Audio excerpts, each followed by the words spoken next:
In this episode, we talk about how agencies should think about marketing themselves and share 6 examples you can take inspiration from.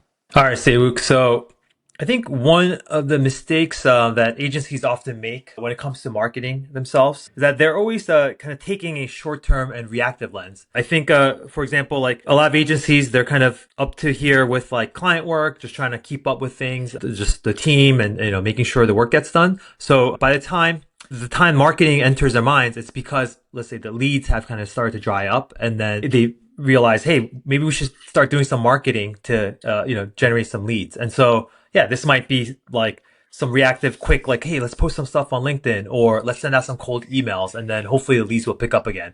But I think, when you think about marketing from this angle, like it's very easy to get frustrated because, you start sending us some cold emails and then you don't get leads right away. And you're like, marketing doesn't work for us. For this episode, we really want to talk about kind of flipping that mentality and, taking a different lens to marketing. Yeah. And I think the important thing to think about here is like, what is marketing, right?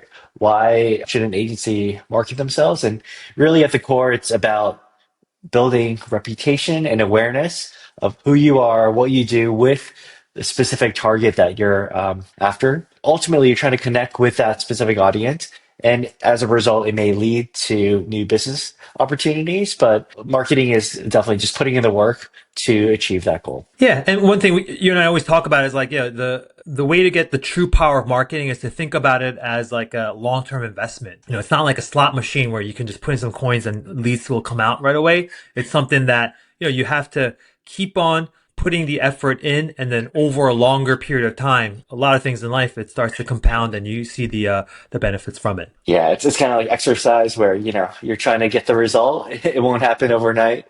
You gotta just put in the reps every single day, and then you may see the results 6 to 12 months later. But if you're expecting the immediate result, you might get disappointed or discouraged and stop doing the activities. So it's similar to that, where it takes time to see the result. With marketing, there are tiers, like most things, there are levels to this. When we think about kind of the basic level of marketing for agencies, I think there are many things agencies are probably already familiar with, right? Yeah, so some basic things, just posting on social, the LinkedIn, your different channels that you may exist. Things like, if you have your own blog on your site, putting out thought leadership, and even like case studies on your own site, things like sending out newsletters on a periodic basis. You might do a monthly newsletter, a quarterly newsletter, in different forms, and maybe sharing some of those case studies that you wrote on your site. It could be sharing some news about the company. Yeah, you jump in with some others. Yeah, I mean, yeah. Basically, I mean, we have like a whole list of these things like webinars, attending conferences, hosting events, even like, yeah, running paid ads. Some people have some success with that. We talked about cold outbound campaigns that could be on by mail or LinkedIn. Applying for awards as well. That could be, very specific to kind of your category or, just some of the more well-known awards if you're in kind of like the advertising space. And then, yeah, like generating some buzz through PR, getting some earned media in like trade publications is another way. So yeah, these are all different things. And like many things, like you can also go pretty deep and be very ineffective or effective, right? And I think like we see the full spectrum of this. You get some of these let's call them more formulaic posts, like kind of generic, like, hey, we did this project for this client, and then it's just like screenshot, and it just kind of doesn't really do much in that regard of like engagement or just kind of getting people interested. And then you have some folks that are very talented at telling compelling stories via their social posts, and are able to consistently generate a lot of buzz. Could think of a few like agency folks that do this really, really well. Our own Lucas Balsi at Barrel, he does a good job of like generating really good content on LinkedIn, just targeted at CPG leaders out there. Who's another good one is Josh Lohman at Goldfront, who's like really good at these kind of LinkedIn posts. So yeah, there's like levels to the stuff that you can get a lot of juice out of even doing the basics. Yeah, and I think the basics. We covered a lot of different areas, and most agencies do some of these, and it may not be consistent. I think with all of this, you just need to decide, like, can you do, what are you prioritizing? There's definitely costs associated with, going to an event, sponsoring an event. These things can cost a lot of money versus a lot of more things that you can handle internally. But yeah, doing all of these kind of basic activities, if you hit the right person at the right time and they remember who you are, then when an opportunity comes along, they may think about you. Yeah, absolutely. Okay, so those are yeah. So we talked kind of the basics and kind of define what marketing is, but today we really want to get into 6 specific examples. So some from our own experience, some kind of ones we've observed, and then maybe go into like how and why they might be effective. And part of the reason we want to do this is to just show what's possible, right? Because sometimes a big part of marketing is to do something that stands out and is different. And so I think this is a good way for us to get into the nitty gritty of what are some ideas that folks could take away. Yeah. So the first example is something we did years ago, which is a 24-hour website challenge where the team all got together and we basically made a website for a animal shelter nonprofit in Brooklyn. And through that journey, kind of share the progress in a kind of live stream, live blogging kind of way, showing, everything that we did that, a project that could typically take months compressed into 24 hours, getting all the team involved in a really exciting different moment. And it, really showcased like what our team was able to do, but also showed like what we cared about. We're supporting an animal shelter. It's a moment that we could talk about in various different channels. I do want to give due credit because we were inspired by the agency Zerb, who we saw them doing this and thought, hey, we could do a version of this for ourselves. But yeah, this was a while back. But the nice thing is, like, first of all, I think the team really enjoyed it because you take a process that usually kind of takes weeks, if not months, of like, because we did the branding plus the website design and the build, and then the client, it was great because like the client from the nonprofit was with us this whole time, kind of in it with us, and it was like really fun, kind of like a hackathon kind of environment. But like it was just really cool to see that. And then I think the thing we did well was really document every aspect of it in terms of really high quality photography, some video, and then being able to tell that story over and over again afterwards was nice. And yeah, it makes for something different, right? It's not something you see all the time. Yeah, and it was a whole branded, experience. We had a logo for this, event. We had a site leading up to it, and Right. then we had the event, and then the post documentation. It was a whole experience that there's a lot of buzz around the work that we did. Yeah, absolutely. Yeah, yeah. Cool. The next one is, so we're calling it open source software, but yeah, maybe you could dive into like, yeah, what are we actually doing here with software? So we've done this a couple times over the years. One, things like we've created a JavaScript plugin that developers could use for, I'll mix it up for kind of front end filtering and animation. This is back when there wasn't a lot of these resources out there. But, we invested the time with one of our engineers to put it out in the world and, create a site, update it, create release notes, and really spent the time to provide this to the, developer community. Yeah, it's taking an internally developed kind of component, right? That was saving us time, because like the other developers were all using it within the org, and then on top of that, they're finding a lot of value because like they're like, oh, cool, I could save a lot of time by using this, and so it's kind of going that one extra step of, hey, let's package this up and then kind of share it with the world and show that, hey, others can get value out of this, and I think in that kind of moment of generosity or whatever you want to call it, like that becomes a marketing activity as well, because now we're showcasing the technical chops of our engineering team. And it also generates a lot of goodwill, right? Because we put something out into the world that's useful for other folks. In turn, like we end up, I think we got some really great, kind of recruiting motion going on. Like engineers wanted to work at Barrel because they're like, oh, cool, you guys are putting out some really cool stuff. I want to be part of a team that's putting out cool stuff like this. And then on the opportunity side, you start to get credibility with more technical folks on the client side who are like, oh yeah, I remember using that plugin. If these guys are the ones that made it, they should be able to do some other cool stuff for us, as an agency. So I think it just like hits so many different angles that like, sometimes you think, oh, putting out open source software, okay, cool, that's technical, but like it could be a big marketing activity. Thanks for listening to Agency Habits Podcast. A quick heads up. Barrel Holdings is acquiring agencies. We look for profitable firms with durable revenue and strong teams. If you're thinking about succession, de-risking, or scaling with a partner, visit barrel-holdings.com to see our buy box and set up a confidential call. Thanks. Cool.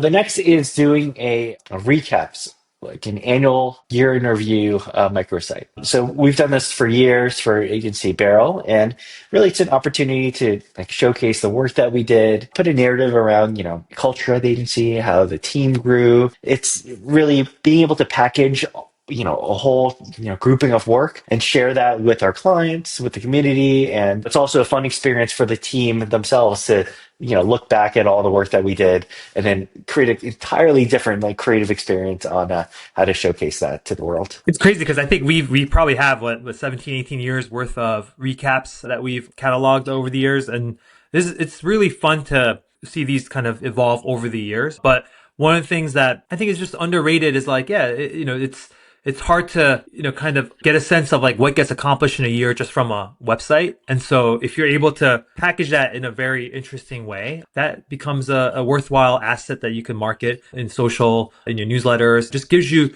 more stuff to talk about. Yeah, and one thing we also ask people to do is put it in their email footer. So beneath all their name and contact information, like check out our 2024 year in review.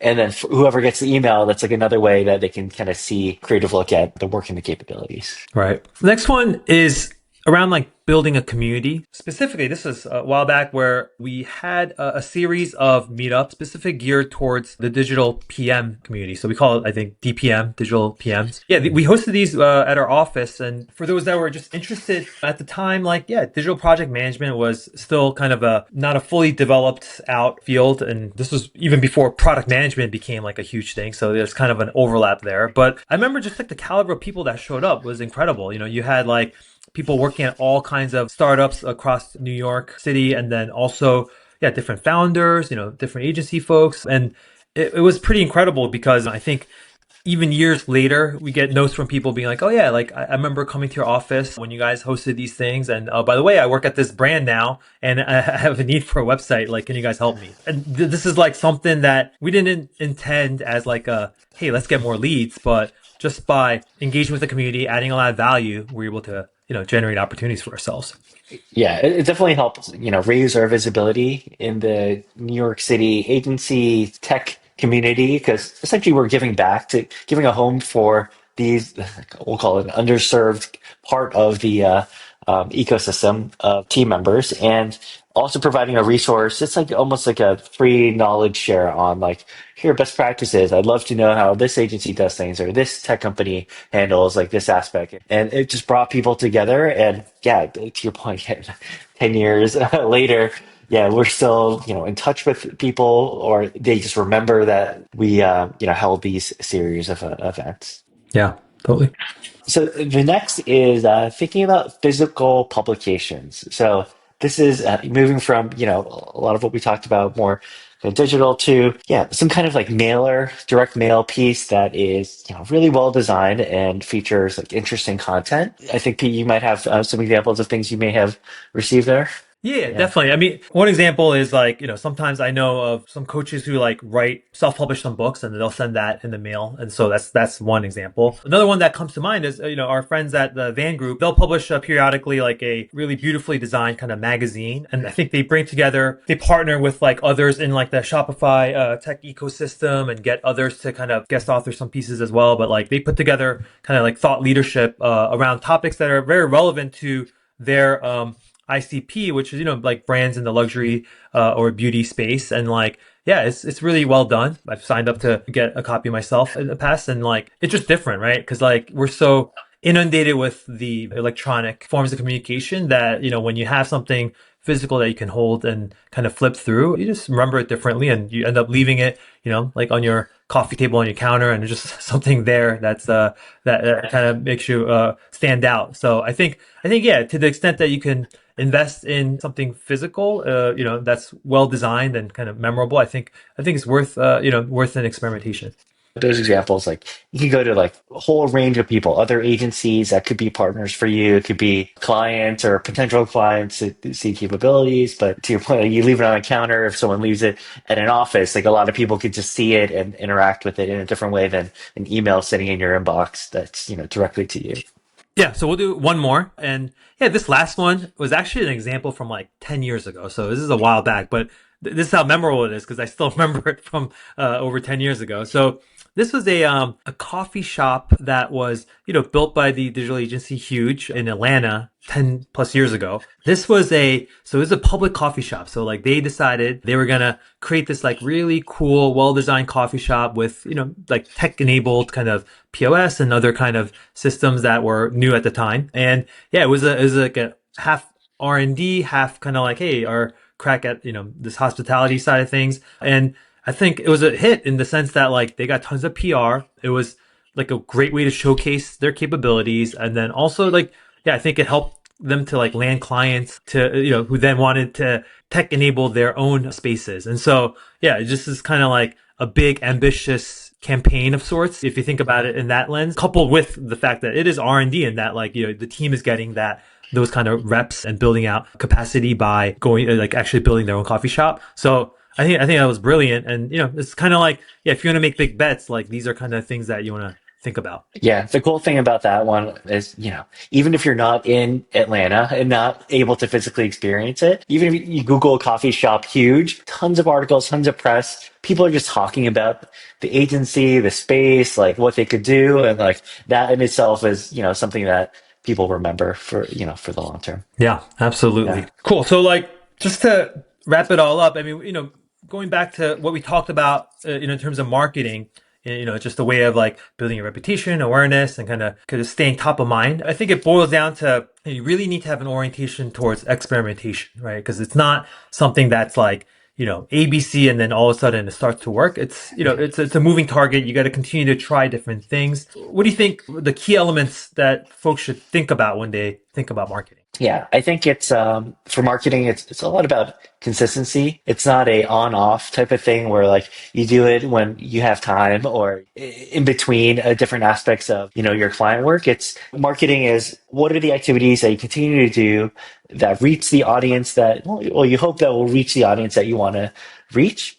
And how do you do it where you're adding value to your clients? So, it's not just this throwaway piece or throwaway information, but if you can add value to them and you make it memorable, then when the moment comes where they need help from someone like you, they'll remember you and reach out to you. Yeah, absolutely. With most things, like you don't need to go for the home run. You could try, start with something smaller and then kind of, build some momentum there. But then also at some point, yeah, you could try to take a bigger swing and try something bigger as well. So this is all about like, yeah, keep trying, see how things play out, and then continue to learn. Yeah. And, just to think about measurement, because I think that's a question that comes up often is like, how do you know all of this is working? The best way we try to think about this is like, number one, usually the results will lag quite a bit beyond the effort that you put in. So you might put out emails, campaigns to an event. You may see the results 6 to 12 months later, but if you just have a motion of asking your prospects how they heard about you, and either through a form or on the initial call, and you can kind of measure over time, oh wow, like they keep seeing me or they saw me at that one thing, or